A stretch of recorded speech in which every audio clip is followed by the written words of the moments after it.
And the first thing I want to do is congratulate Claire and all the progressives in Oxford for what they've done to change the colour of this county. I know you like your blues in Oxford, but it's great to see the city and the county turn from blue to red to green to yellow, and to win, really important victories in places like Banbury, Henley and Tame, Didcot and Wantage and Witney and more.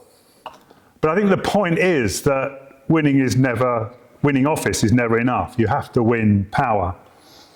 And you have to do it as we live in these really turbulent, chaotic times. The madness of Trump, the horror of war, the uncertainty about our economy, climate chaos.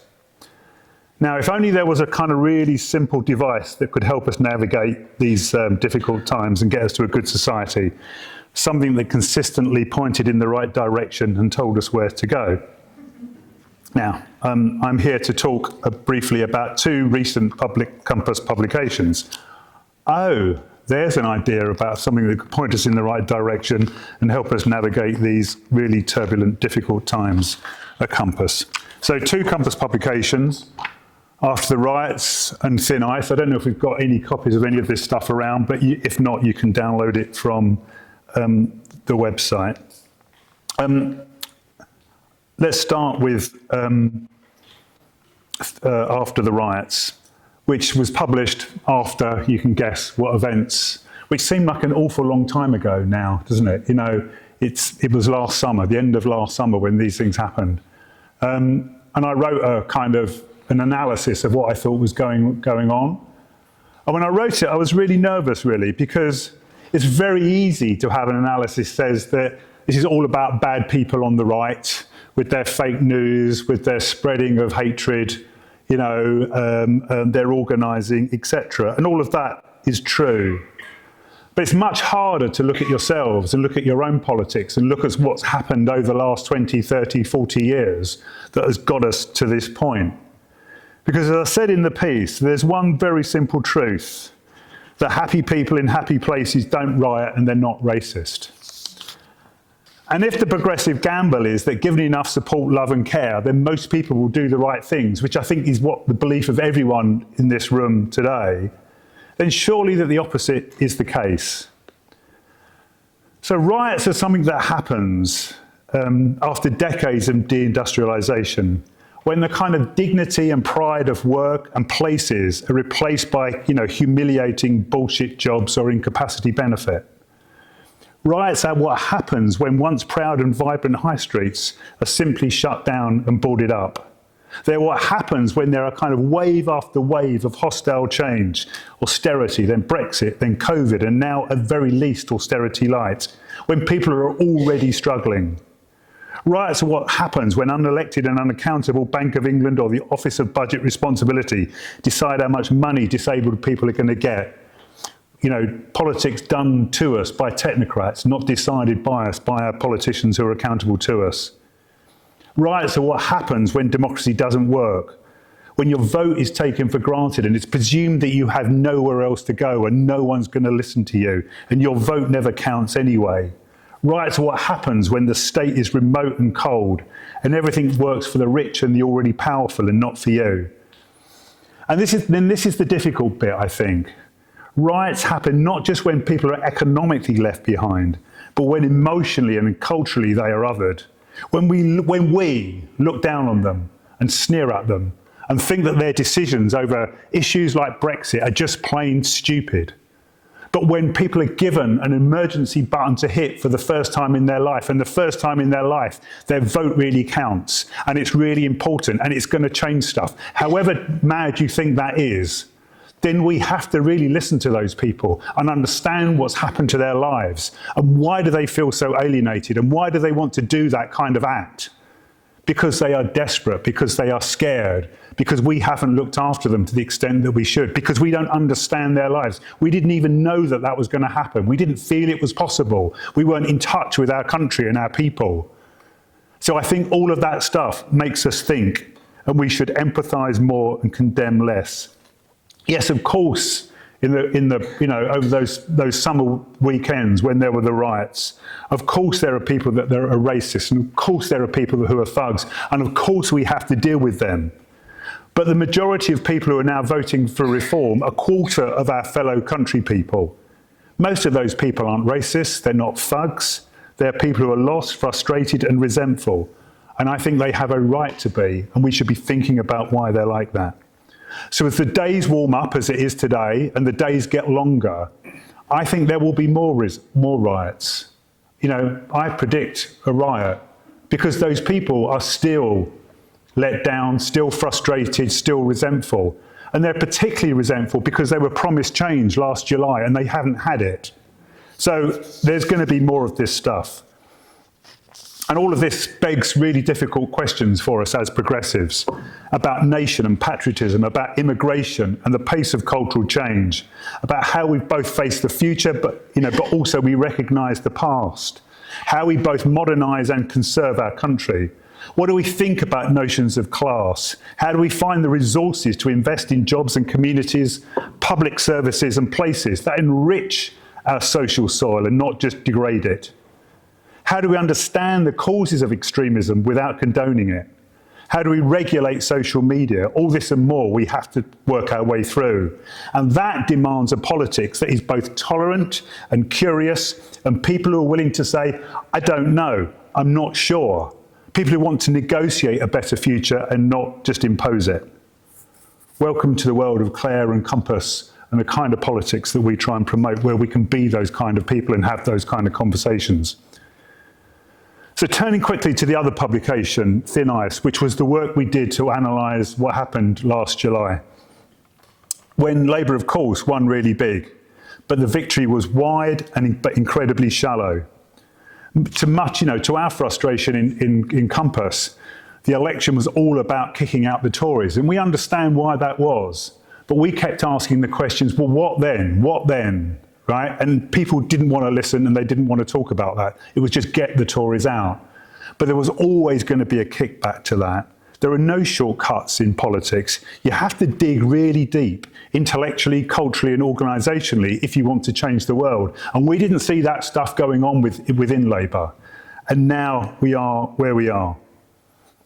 From back to the election, we know the figures. Labour won 64% of the seats with only 34% of the vote. That isn't democracy, that's a farce. And in 131 seats, Labour's margin of victory was less than 5,000. A 6% swing across the board would see Labour lose its majority at the next election. Reform came second in 98 seats, most of those Labour. The Greens came second in 39 seats, again, most of those Labour. Turnout was below 60%. The scale of tactical voting was unprecedented, with 4 in 10 Labour voters expressing weak or tactical support for the party.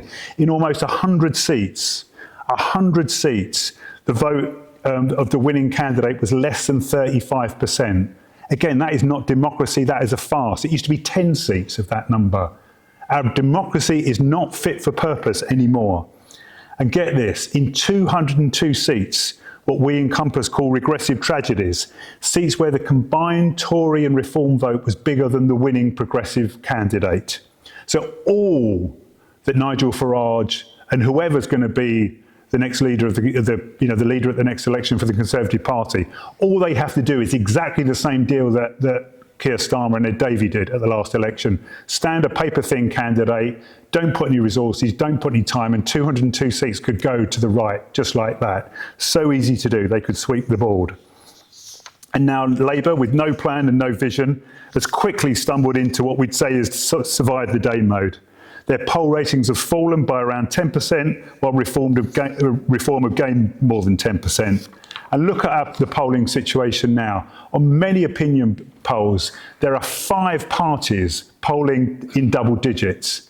And this is a system that is explicitly designed for 2 parties. You end up in absolute and complete electoral chaos in those positions, where very, very tiny movements of votes, from one party to another, lead to huge changes and swings in seats. It's completely unpredictable. Now, we don't know what's around the corner, and we know all the events and who's going to go up and who's going to go down. But that multi-party politics, I think, is here to stay, and our electoral system is not fit for purpose. So in all of that, where does the hope lie? It lies in two places. Something that Compass calls the progressive majority, which Claire referred to, and what we call a kind of growing systems consciousness in civil society. In every election since 1979, bar 2015, there's been a progressive voting majority in this country that far outstrips the Tory vote. Just think, in 1979, Thatcherism would never have happened if progressives had worked together, and what a different kind of world we could be in now. There's a table that compares how left-wing electorates are across the board internationally. And the UK scores almost 60% in terms of support for left-leaning parties. We're more progressive than Canada, Iceland, France, Germany, Sweden, Denmark, Australia. This is a progressive country with progressive people. But this progressive majority is not given voice by our electoral system. Not just because it divides progressives and sets us against each other, but because to win, every time Labour thinks it has to kind of pander to the people who control the agenda in a first-past-the-post system, the people who donate to political parties, the big media moguls, and a few swing voters in a few swing seats. So Labour to win and not agitate and not get those people opposed to them, their promise is always, we won't change anything very much. And then you get over the line, and then you're in a kind of doom loop spiral. I'm being interrupted by a bell, but quite right. I'm going to finish very quickly, so don't worry, I'll be easily within my time. So we're in that doom loop now, and we feel it with a government that didn't build up a vision, didn't have an organisation, hasn't got the culture, hasn't got the alliance, and we're feeling the pressures of that now. So to finish, there is another way. In the face of Farage and fascism, there has to be. It's to unite the progressive voices in this country, to work together and not against each other. It's to say that on key issues like proportional representation, taxes on wealth, and the regulation of the media and social media, that we agree on the fundamentals that will change our democracy and could change our economy, and we will work together and vote together to make change happen. The real power of Reform and Nigel Farage and people like them is that they tell people what they already know, that our economy and our democratic system is broken, that society is in decline. Theirs is an elite revolt from above. Ours is a popular revolt from below, a popular front that gives voice to the progressive majority of this country, and so gives voices to those in civil society and communities who know the system is broken, and the policies that they want in terms of environment, equality, civil liberties, and you name it, cannot be squeezed through a system that is so orthodox, centralising and controlling. This is the progressive majority to be mobilised inside and outside of Parliament. And you don't mobilise that progressive majority by pandering to reform, by trumpeting how pleased you are to have deported people, to keep on going about deregulation or to cut in the way benefits and services in the way they are. That isn't the way to do it. This is a reference for older people in the room. Why do you kind of buy Freddie and the Dreamers when you can have the Beatles? You can't win by trying to out-reform reform. You have to present an alternative to them. So Prime Minister Farage has stopped being a nightmare and now looks instead like a possibility. Doing the same thing and expecting a different outcome is always a side of madness that will simply deliver high office to the lowest people. We're not mad, but we are determined. Determined to present a vision of a better society, determined to deliver policies that will underpin it and alliances that will make it happen. We're Compass, and we know that the test of a true radical is to make hope possible, not despair convincing. I think our time is now. So let's get on and build the work of people here in Oxford and across the country to make our dream of a good society a living reality. Thank you.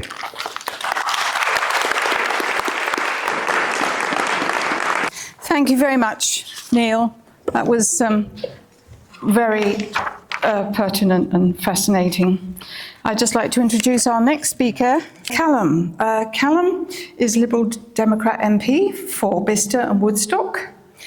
From 2012, he helped establish the Blavatnik School of Government at the University of Oxford.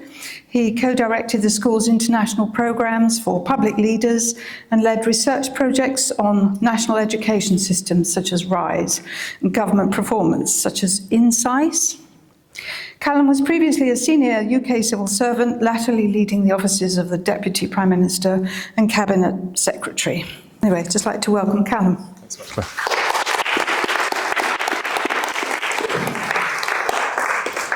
Thank you so much, Claire, and it's a real pleasure to be with you all this afternoon. I want to begin by just saying a big thank you to the many Compass friends in the audience. As Neal referred to, last year's election was a triumph for progressivism in Oxfordshire, and I'm truly grateful to the many from other parties who lent their support to Liberal Democrats in my constituency of Bristol and Woodstock and helped me get over the line. So many thanks to you. I've been asked this afternoon to say a few words about the challenge of disinformation in our political system and the impacts that it has. It's a vast topic, and especially in the company of some of the other speakers, I do not lay claim to be an expert in it. So what I intend to do is to lay out two aspects of it that I have some knowledge and experience of, and then finish by posing some questions about how we address this pernicious challenge. Because disinformation is something that poisons our politics and infects society. Let's be clear, it's a deliberate strategy to erode trust and to cause breakdown in our democratic institutions.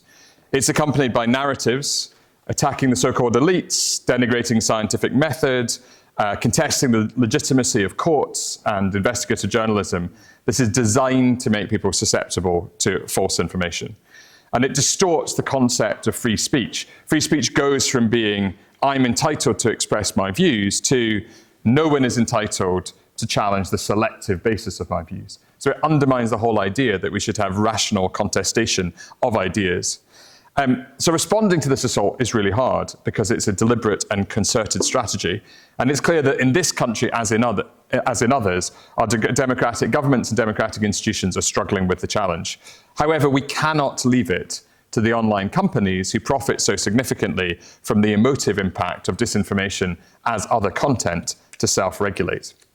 So what I'd like to do is discuss two areas of this. The first, foreign influence, and the second, the impact of online harassment towards candidates in political elections as dimensions of this challenge. There's many more we could have chosen, but I thought I would just focus on these two. And I speak about foreign influence partly in my role as the foreign affairs spokesperson for the Liberal Democrats, in which capacity I speak regularly in the Commons and with other politicians about the impact of hostile states towards our democracy. Back in 2020, the then Conservative government and the Intelligence and Security Committee commissioned the Russia report, which was an attempt to look at the impact of Russia on our democratic processes.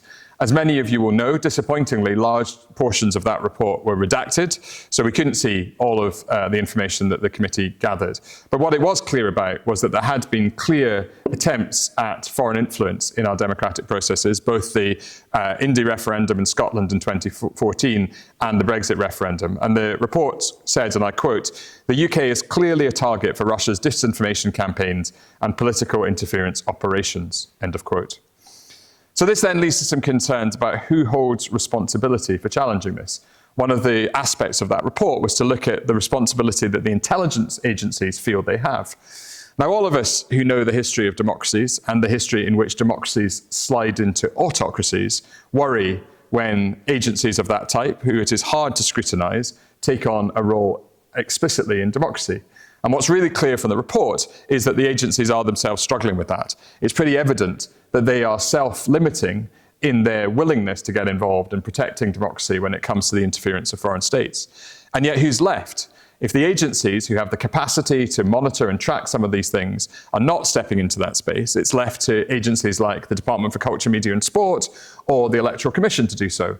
Now, there are very good people working in both of those institutions, but they are stretched, and they would not themselves claim to have the capacity to be tackling and monitoring the kinds of effective, targeted and subterfuge in operations that the likes of Russia and others are undertaking. In 2023, the Conservative government put through the National Security Act, and they created a new offence of foreign interference. That was passed in July 2023. It was only on the 1st of April this year, so nearly 2 years later, that the now Labour government said that it was going to implement the Foreign Interference Registration Scheme, which was a key part of that legislation. And the purpose of that registration scheme is that any overseas actor in this country with the purpose of representing their country has to make that clear and register as a foreign actor in the country. If they do not do so and they're found to have been seeking to lobby for their country or indeed interfere in our politics in other ways, they have committed a criminal offence. That will only take effect now on the 1st of July. And within it, there are tiers. There's a standard tier and an enhanced tier. And as it stands, the government has only designated Russia and Iran as the enhanced tier, leaving China and other actors still at the standard level. So slowly, the government is starting to put in place some apparatus to address some of the challenges of disinformation. But it's not clear that that's fast enough, and it's not clear that it's keeping up with the threat that is posed.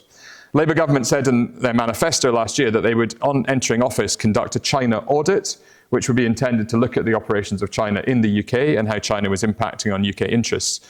I and others are continuing to ask for the publication of that audit, which has not yet been forthcoming.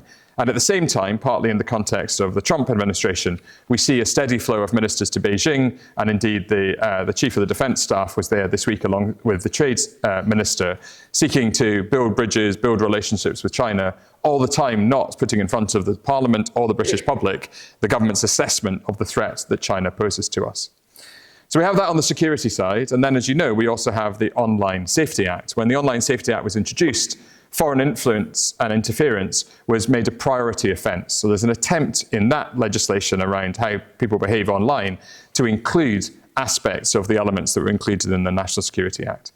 My concern is that this framework is still fragile, that it is largely inadequate, and that to a high degree it puts too much responsibility in the hands of these social media companies rather than being bolder and braver to actually regulate effectively. Last piece of concern that I would share is that we've seen reports in the last 2 weeks as the UK government has scrambled to respond to the bullying behaviour from Donald Trump, that the government is prepared to put aspects of the Online Safety Act, and for that matter, the Digital Services Tax, on the table as things that they would be willing to remove in order to curry favour with Donald Trump and his technology backers. To me, that's a grave source of concern. I don't think we should be trading our tax policy and our regulatory policy, which is intended to protect the functioning of our democracy as well as our young people online, for the financial interests of the US, however challenging the trade environment might be. I am far from being any kind of expert in the algorithms that govern our social media. But I think even a layperson thinking about those algorithms can identify a few key elements which I think are germane to what we're talking about here. So first of all, the question of what is said. And I think those of us on the progressive side of politics struggle with this, because we come right to the heart of freedom of speech, which is such an important part of the democratic values that we are protecting. So on the one hand, we have an instinct to say people should be free to express views, subject, of course, to the legal definitions of incitement of hatred and other things that tip over into criminal offence. The next question there is, who sees it? So those who are publishing to these platforms have the opportunity to disseminate it, but as we all know, how far it reaches is largely governed by the algorithms. And those algorithms are locked and very carefully protected by the social media companies, principally with the objective of generating interactions and therefore revenue for themselves. So unless governments are willing to actually get stuck in to looking at those things, rather than simply calling for the self-regulation of the industry, there is a problem about our ability to understand who is seeing things. And then the final point is reach. So if we take somebody like Elon Musk may have set up the algorithms of X to ensure that his posts are put in front of us all. But he, in a way, doesn't need to, because he has so many followers that anybody interacting with that will in its own way stimulate the algorithm to put it in front of other people. So we have these three elements: what is said, who it reaches, and who it is said by. And they are all worthy of consideration when we think about the right balance of regulation in a free society. Second area I want to touch on slightly more briefly is the harassment and intimidation of candidates. So as somebody who stood in a national election for the first time last year, I was acutely aware of this threat. In fact, at the Blavatnik School of Government, where I was previously, supported by the Landecker Foundation, a team had done a great deal of work on this aspect, and I was familiar with their studies.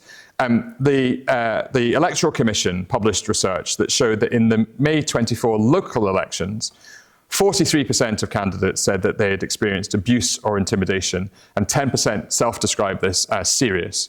When they were given some examples of what abuse and intimidation might amount to, a further 13% said, actually, I did experience that. So we can say it's between 43 and 56%. That is very aligned to the figures they then derived from the general election, where 55% of candidates said that they'd experienced abuse or intimidation. And of those, 13% said that the form that took was serious. On a scale of 1 to 5, they rated it as either 4 or 5. So So we can see that there is real interference in our political process by people using intimidation and harassment to intimidate candidates who are taking part in the democratic process. And that is happening in real life and online. But really troublingly, this is not uniform. It is targeted at particular groups within the candidacy. So women and those of minority ethnic background are much more likely to be targeted. 56% of women in the local election last year who were candidates said that they would not campaign alone because they were intimidated by the environment in which they were campaigning. That compares to 19% of men. And 47% of women said that they would avoid discussing controversial topics, which relates to 20% of men. So we have this issue. First of all, we need a thriving democracy in which people of all backgrounds, all genders, and all ethnicities feel able to stand. And yet people are being intimidated in this way and discouraged from standing. Secondly, those who stand are experiencing genuine distress as a result of the level of harassment they're receiving, which not only is an issue for them and their well-being, but also a further discouragement to those who might stand in the future. And finally, those who do stand, and even those who are elected, are self-censoring what they talk about because they're so scared about what the online and in real life reaction might be. And this is just not acceptable. For those of you who want to look into it more, the Joe Cox Foundation has done excellent work in this area. And as I said, there are publications from the Blavatnik School and the Alfred Landecker Foundation. So just to leave you, I think as we think about these challenging topics, there are three questions that resonate for me. First is, who should regulate democracy? Now that's a huge question, but when we think about the online space, who is it that holds the responsibility there? Is it Ofcom, which was originally set up effectively as an economic regulator of the media industry? Is it the Electoral Commission as an arm's-length body which reports into Parliament? But then you have the issue of who controls Parliament. So to Neal's point, I very much hope we won't be there. But if we had parties of a less progressive nature controlling Parliament, what could they do in the setting of the mandate to the Electoral Commission?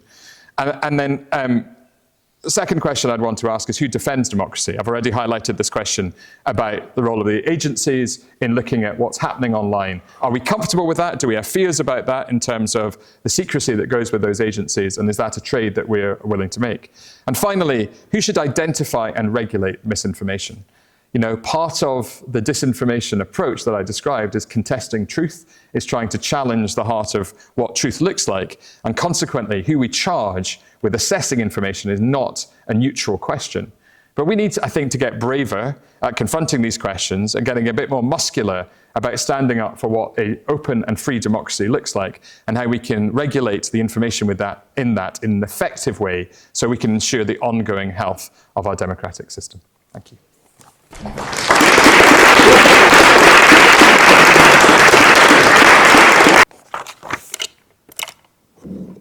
Very many thanks, Callum. That was fascinating. Right, I'd like to introduce our third speaker now. This is Isabel Clark. She's a lecturer in security and protection science in the Department of Linguistics and English Language at Lancaster University. Her research areas are sociolinguistics, corpus linguistics, discourse analysis, and computational linguistics. She's also written papers on Trump's tweets and the representation of Muslims and Islam in the UK press. So I'm hoping that Isabel will be able to give us a slightly more detailed picture of what's going on in the online world. Thanks. Hello everyone. Today I'm going to be talking about some of the strategies of mis and disinformation that I have covered across online and social media across 3 different research projects. Sorry, is this better? Okay. So I'm going to cover some research that I've, 3 different research projects looking at mis and disinformation online. Now, the first project I conducted this with Professor Jack Grieve at the University of Birmingham, and we looked at Donald Trump's tweets. And we were interested in how Trump's communicative style varied over time. And so we collected his tweets from 2009 to 2018, as we did this study in 2018. And we analysed his style using a technique that I've developed called short text multidimensional analysis. I'm not going to go into detail of what that was, but it's aimed at uncovering the most common patterns of stylistic variation across his tweets. And it does that by uncovering common patterns of grammatical features. I analysed Trump's tweets from 2009 to 2018, looking at how his style varied over time. And I revealed 4 dimensions of stylistic variation. And this revealed that Trump's tweets varied in terms of how conversational they were, how much campaigning, the degree of campaigning they included, the degree of engagement, and how advisory they were. Now, I'm just going to focus on the engagement style, and this pattern revealed that Trump's tweets varied according to how much engagement they included. And so when his tweets were engaged, they not only interacted with other people, but they also acknowledged other people's ideas and opinions of others. But when Trump's tweets were disengaged, he often gave his own categorical judgments about other people and events and institutions and policies, but without marking that they are subjective opinions, instead stating them as if they're just matters of fact. And so this is kind of where we have this area of stating something as if it's a matter of fact, but it's actually just an opinion. This is kind of this nuance with misinformation. Now, in many of his disengaged tweets, Trump stated something to be unambiguously true, even though at the time the claims were not generally accepted as true. So this disengaged style is certainly used by Trump to strategically push an alternative narrative. So that was Trump's tweets. My next project was for my PhD research, which I looked at trolling tweets. And if any of you don't know what trolling is, I can explain that. It's essentially people online, essentially trying to provoke an argument or provoke a response from people, and they say a variety of different things. And I was interested in how trolling tweets, the functions of trolling tweets vary and compare to ordinary, just general tweets. And I uncovered 4 dimensions of functional linguistic variation. Now, I'm also just going to focus on one communicative function, and this is informational broadcasts. And this was the most common pattern of linguistic variation that I found when comparing trolling tweets and general tweets. And I found that there was a considerable overlap between them, so they often employed this communicative function. Now, tweets, when they were associated with this function, they had an informationally dense style. So they packed lots of nouns, noun types, noun modifiers, and just incorporated lots of information, sharing different kind of press reportage and broadcasting that information across the internet and across Twitter. And they were just commenting on news, but sharing a lot of news information. And it's not possible through my analysis to tell how truthful they were, but many of the tweets associated with the trolling ones were false and misleading, just based on what was known at the time. And so as from this analysis, we can say that this kind of communicative style is used by trolling tweets to spread misleading information. But as I said, this function was also used by ordinary tweets, just to share information, and often this was truthful information. And so what I think is that because this repertoire is commonly used to spread truthful information, it helps to make that false information that the trolling tweets are trying to spread, it helps to make that just a bit more believable, because it's in that expected form that we would expect to see truthful information. Now, the final project I will briefly speak about is my most recent project, and this was funded by the Leverhulme Trust, and I've been looking at some funny spaces on the internet, looking at websites that are known to promote pseudoscience and conspiracy theories. And I collected text from several known websites. I think I had 250 different websites. And I was looking specifically at texts on these websites that mentioned vaccination, climate change, genetically modified organisms, and stem cells, as these kind of spark a lot of anti-science. And then I explored common representations, common discourses for each topic. And then I was interested in not just in the individual topics, but I was interested in what is shared between the topics. Now, I'll just focus on one shared discourse, but if you want to ask me more about them, I can address these in the Q&A.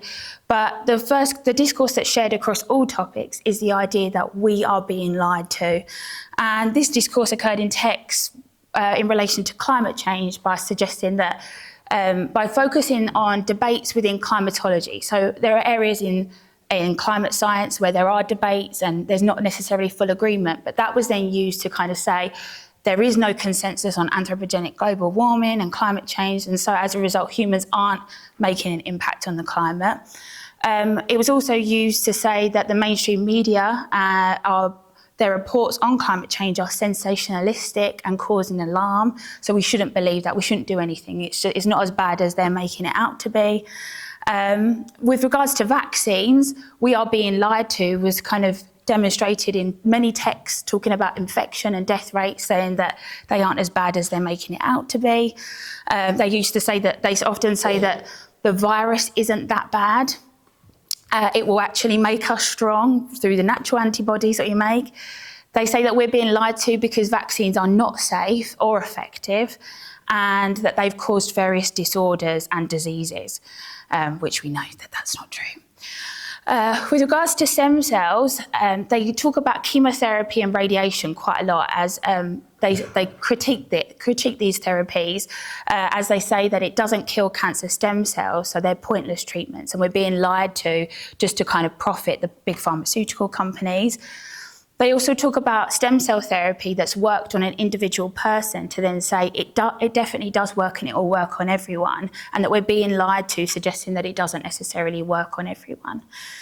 And then with regards to genetically modified organisms, they promote that GMOs are not safe and that we're being lied to that they are safe. And they specifically draw on particular companies like Monsanto to say that they've lied to us, and so they're still lying to us as well. Now, across all the shared discourses that I've found, we have, in my opinion, some very highly effective persuasive strategies. And these are downplaying and overstating the risks and the benefits.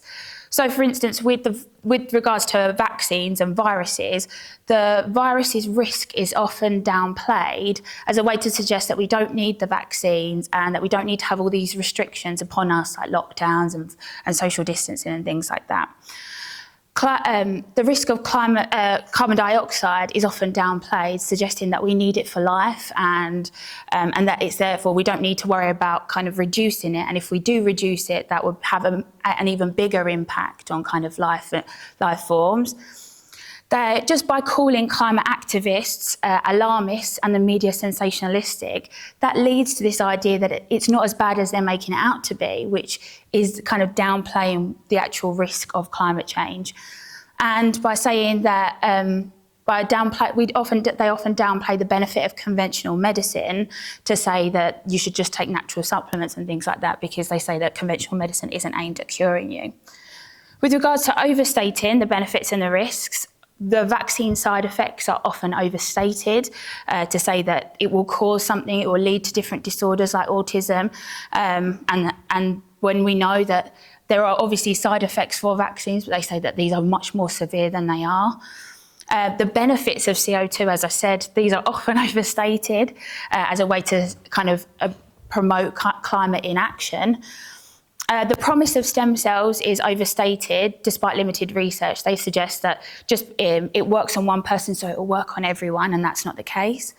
They often suggest that natural supplements will cure, treat and prevent all sorts of different ailments, and that is very much an overstatement. And they overstate that all GMOs are harmful. Now, what is the effect of these persuasive strategies? Well, I think the effect is the illusory truth effect, and this depicts that repeated information is often perceived as more truthful than new information. Now, something that's very important is that these anti-science websites, ones that promote pseudoscience and conspiracy theories, they repeat a lot. They are constantly repeating, recycling, regurgitating the same arguments over and over again across different websites, on the same websites over time. I mean, you could look back over time and find the same article just repeated over and over. It's just constant recycling and repeating.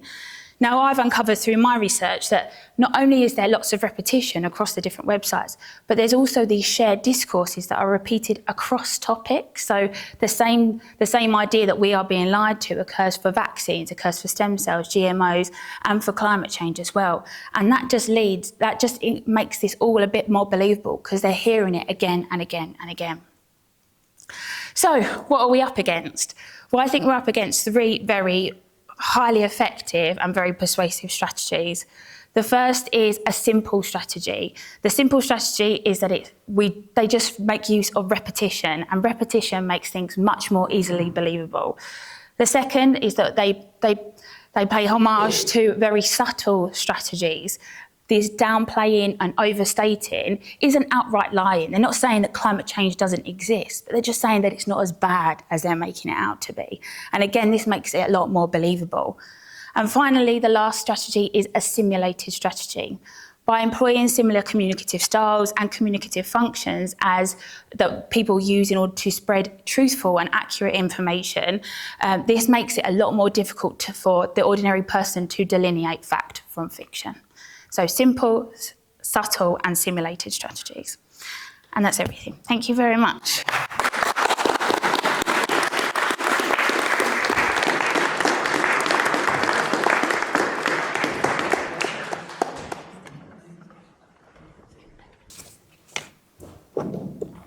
Thank you so much, Isabel. That actually consolidated for me kind of suspicions one has about these methods that are used to spread false information. Our next speaker is Mark Thomas. Mark is the founder of the organisation 99% and is a visiting professor at the IE Business School. He's the author of The Complete CEO, The Zombie Economy, and 99%, Mass Impoverishment and How We Can End It, which was a Financial Times best book in 2019. Thank you, Mark. Thank you very much, Claire. Good afternoon, everyone. Can you hear me okay? Yeah. So I'm going to talk about defensive constitutional reform. I'm particularly interested in defensive constitutional reform in the UK, but I'm actually going to start by talking about the US, because I'm afraid there are some important lessons for us. So if we just look at what's happening right now in the US, it's absolutely extraordinary. First of all, we have a regime which is taking a chainsaw both to US democracy and to the US social contract. So in terms of democracy, they're systematically removing checks and balances, ignoring court judgments, talking about activist judges, bringing in legislation to restrict the power of judges to review executive things. We can see that they are ignoring due process. People are being snatched off the streets and sent to El Salvador with no due process at all. That's an extraordinary thing to be happening. They're already restricting the freedom of academic research, and they're threatening those in the media who are attempting to hold them to account and to be critical. So all of those checks and balances are being very, very aggressively dismantled right as we speak. And what's happening to the social contract is equally scary. Doge was created, it's an unelected body, but with extraordinary power to dismember parts of the state apparatus. So, for example, they've already, to a large extent, erased black and female history from every federal rule, from military sites, etc. They have ceased funding to progressive organisations, including the Office of Domestic Climate Change Policy. They've abolished, well, they're in the process of abolishing the Department of Education. They're attacking Medicare and Medicaid. They're attacking benefits, including SNAP, supplementary nutrition, in other words, food vouchers for people who need food. They're banning books. They're weakening unions. In Florida, they are introducing legislation to liberalize child labor. So if that goes through, it will be legal for school children to be working overnight on the day before they go to school for up to 8 hours, and they won't even have the right to a break every 4 hours. This is, as the FT said, this is going back to the 1800s. Why are they doing all of this? Because if they can cut all of these costs, they're aiming for 5.3 trillion in tax cuts. And of course, the principal beneficiary of tax cuts will be the very wealthy. So it is absolutely shocking. And that's before we get on to all the things that are happening in terms of realigning geopolitics, aligning with Putin on Ukraine and on tariffs, threatening UK members with annexation of their territories. They've already withdrawn from the UNHCR. They've already ended funding for the World Health Organization. So these are truly unthinkable things. And of course, they abolished US aid. What I find scary is that the previous administration had a lot of warning about this. The Mueller report after the 2016 election said very clearly that there had been Russian interference. There's no question about that. Trump stacked the Supreme Court, and they then gave him presidential immunity. There's no question about that. That was obvious. There was an insurrection in January 2021. There's no question about that. That was obvious. Musk in 2022 bought Twitter and corrupted it. I think not even just for personal gain in the short-term sense, but actually, I think he lost money on the purchase, but he gained enormous political influence. And as you say, he was able to build up to 200 million followers. And of course, he made a 250 million donation to the Trump campaign. All of that was obvious. And what did the Biden administration do to protect US democracy? Well, they didn't really do anything to prevent foreign interference. They did nothing at all, as far as I can see, to control this industrial scale disinformation. They didn't make any restrictions on political donations, and there's not even any restriction on having criminals standing for high office in the United States. And of course, the result is there are a lot of criminals in very high office now. They also didn't put in any restrictions on what an incoming government would be able to do after an election should it win. So there's no restriction that says a government in the US cannot act against the interests of 99% of the population. There was no strengthening of the separation of powers, for example, the power of the courts to hold the executive to account, no strengthening of academic and press freedom, and no effective protection at all against abuse of presidential powers. Now, I'm sorry to have talked so much about the states, but the reason I wanted to do that is because I think there are some lessons for us. It's very, very plausible that exactly the same thing could happen here. We have a largely unwritten constitution which relies on what Lord Hennessy called the good chaps theory of government. And in practice, what that means is that we don't have any defensive measures in place. So pre-election, we have no control really over foreign interference. There's something maybe starting now. We have absolutely no control over this industrial scale of disinformation. We have no effective restriction. There are some restrictions on political donations, but they're not effective. And there are no restrictions on criminals standing for office. You can't, I think, stand as an MP if you're bankrupt, but otherwise, as far as I can see, there's no real restriction. And perhaps equally importantly, post-election, there's no control on what an incoming government could do if it manages to get itself elected. There's nothing to stop a government acting against the interests of 99% of the population.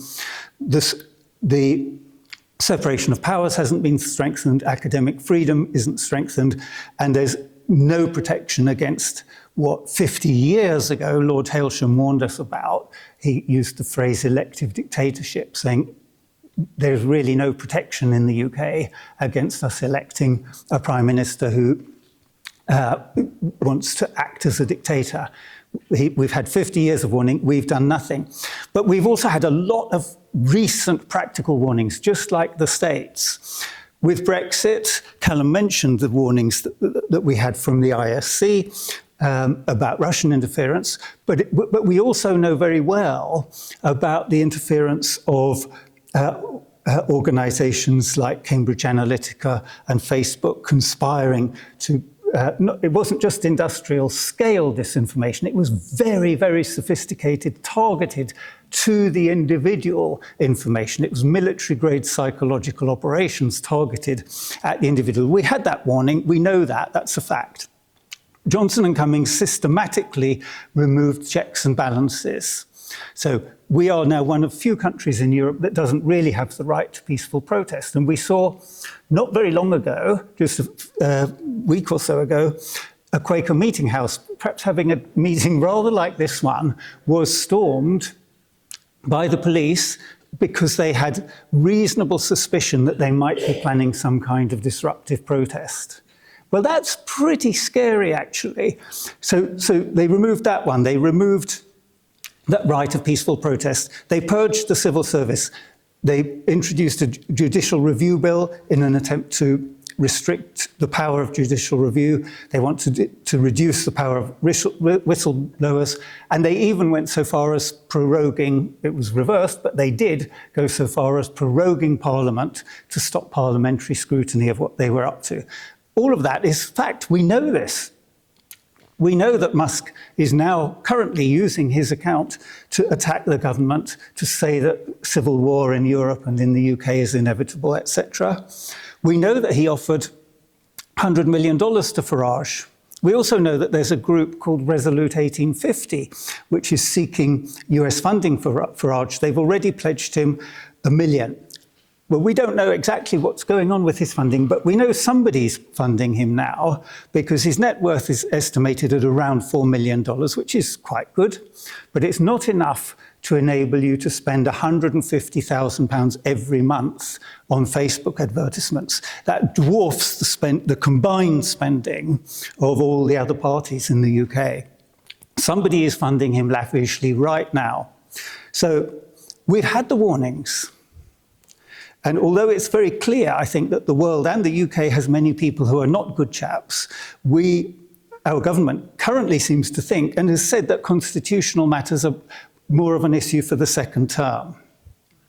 So 99%, we set up a project on defensive constitutional reform to try to prevent what is happening today in the United States from happening in the UK in 4 years' time. We don't believe that a second term is a foregone conclusion. If you look at history, you would say it's kind of a foregone conclusion because it's very, very rare that anybody would lose a majority of this size. But as the Compass report, the Thin Ice report points out, this is a very different kind of majority, and the world is just very, very different in general. So we think that there's actually something like a 40% chance of a very far-right party winning the next election. And so there's a very significant chance of, after the next election, something like Project 2025 being implemented here.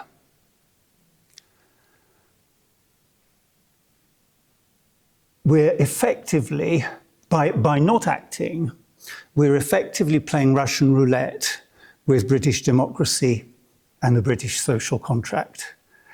But we're playing Russian roulette with two loaded chambers. That is not a risk that any sane person would want to take. So we, in conjunction with several other organisations, are trying to raise awareness in government and outside of those risks. We can still act. There's still time to act. We could put in place protections before an election. We could control dark money in politics. That wouldn't be too difficult, and the government is actually thinking a bit about that. We could put in control over disinformation. As we've heard, that one is much more difficult, but it is absolutely vital. If you lose the idea of truth, you really are going to lose the idea of democracy. You can strengthen campaign fraud investigation and penalties, and you could disbar parties if they're egregiously breaching the rules. At the moment, the Electoral Commission has the power to fine them £20,000 or something. Well, if they've got somebody whose net worth is 200 billion backing them, they're not going to be unduly put off by that. You could reform the voting system. And it's not really a constitutional reform, but very, very importantly, you could make sure you're delivering on the promise of national renewal. When we estimated the probability of a far-right government, we looked at the sensitivities. Quite a big sensitivity is whether, at the time of the election, this government is perceived to have delivered. And if it isn't, the probability of a far-right government goes up a long way. And they should be putting in constitutional safeguards after an election, increasing the separation of powers, undoing some of the things that Cummings was working on, constitutional protection, requiring a supermajority to overturn them, to make sure that we have an independent judiciary, independent civil service, independent academic research, and independence of regulators, in particular the Electoral Commission. So there are things that can be done. we need to get the government to do them as a matter of urgency. Second term may be an illusion. It needs to happen now. It needs to happen well before a campaign starts. So this is, if anything is urgent, this is urgent.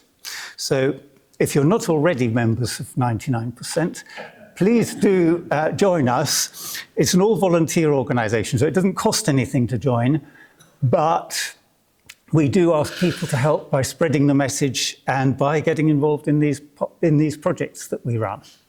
Thank you very much.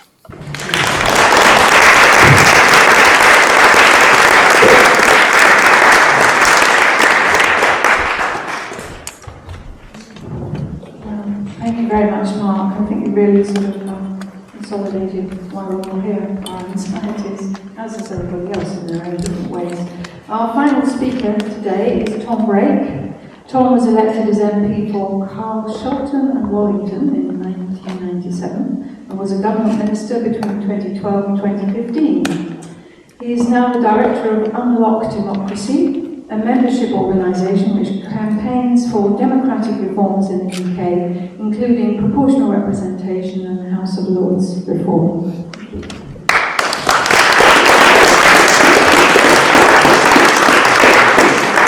Thank you, Claire, and thank you, Compass, for organising the event today.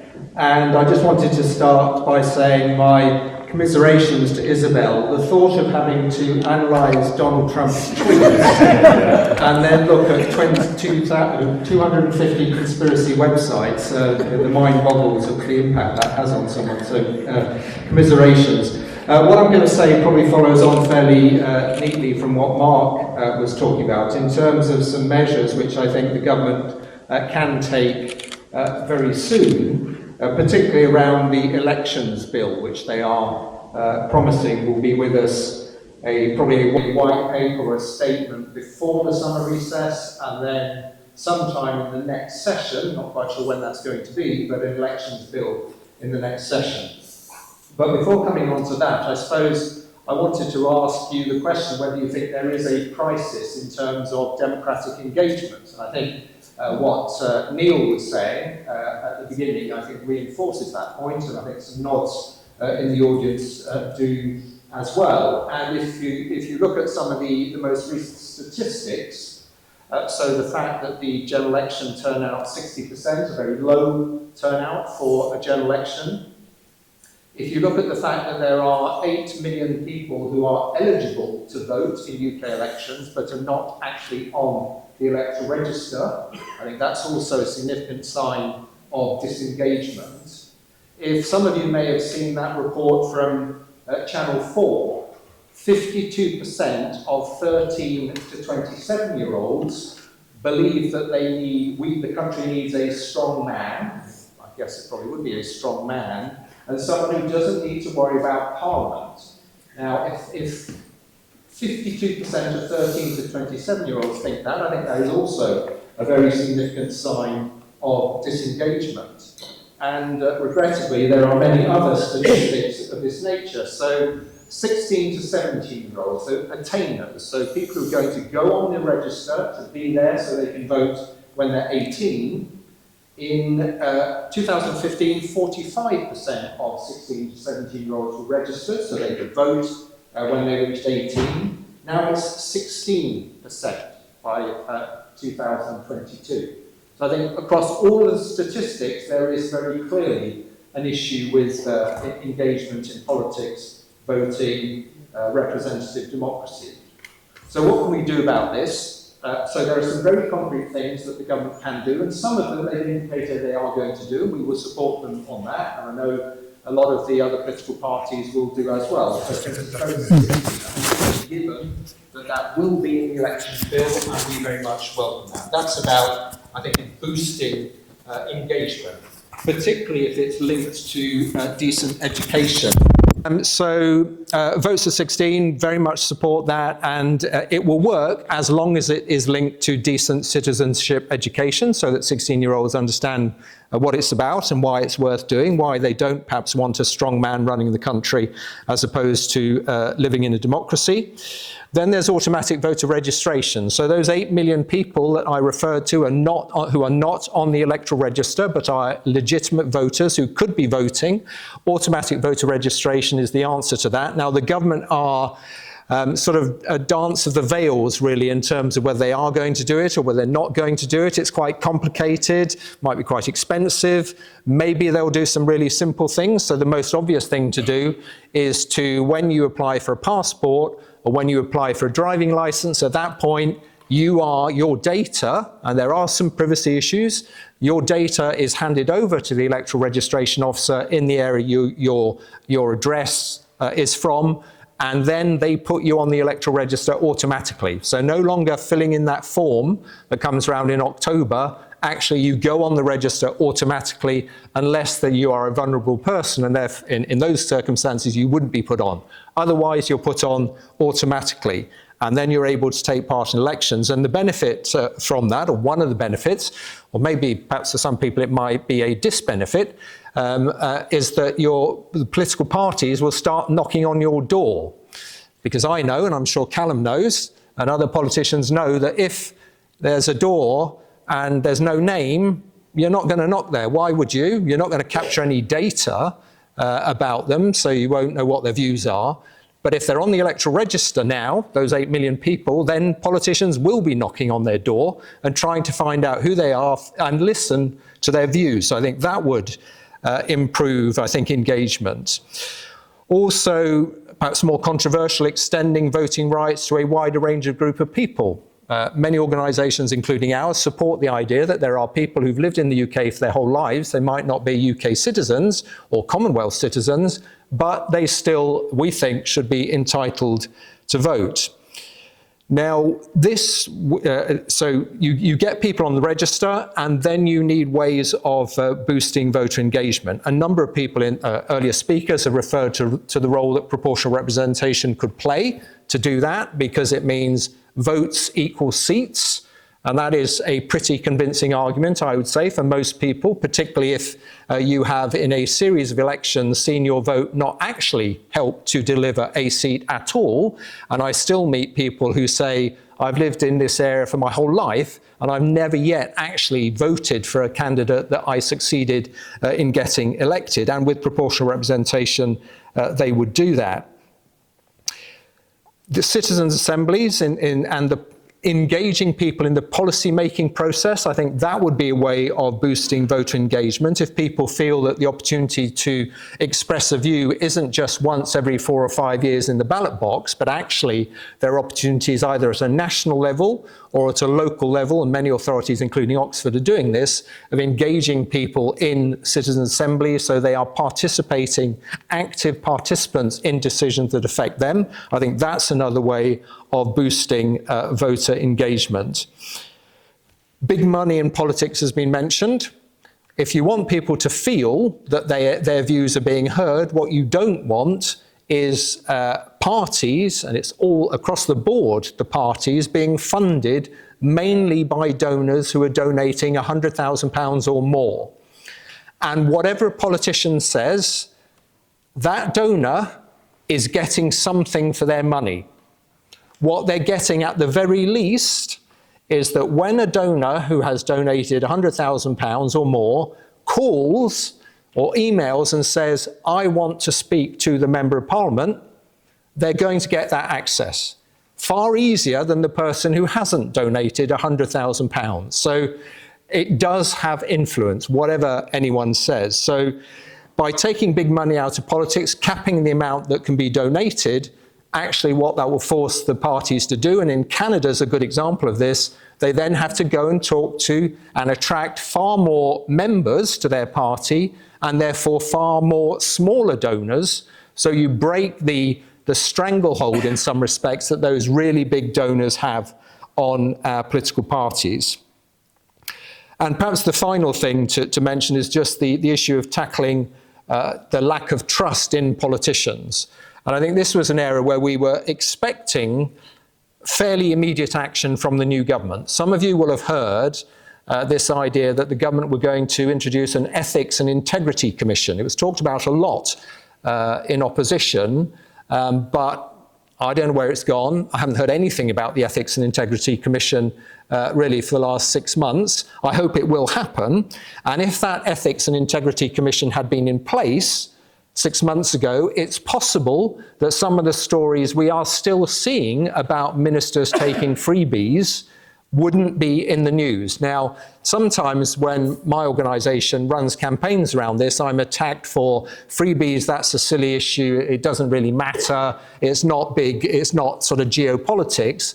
But unfortunately, the public do actually worry about it, and it adds to their feeling of mistrust in politicians if they see someone, for the sake of argument, the Chancellor, taking a series of freebies which other people would never have the opportunity to have offered to them and couldn't afford to pay for them themselves. So I think I would just conclude by saying that the things that I've outlined, I think separately, none of these, I think, would ensure that our democracy was safe from the sort of onslaught that we've seen American democracy undergo under Trump and his supporters. But I think if we took them all together, then I think they would have a real impact in terms of building the resilience of our democracy. And I look forward to what's going to come after, I think, in the workshops, where maybe we will agree to work on some of these things and make sure they are delivered for the benefit of our democracy. Thank you.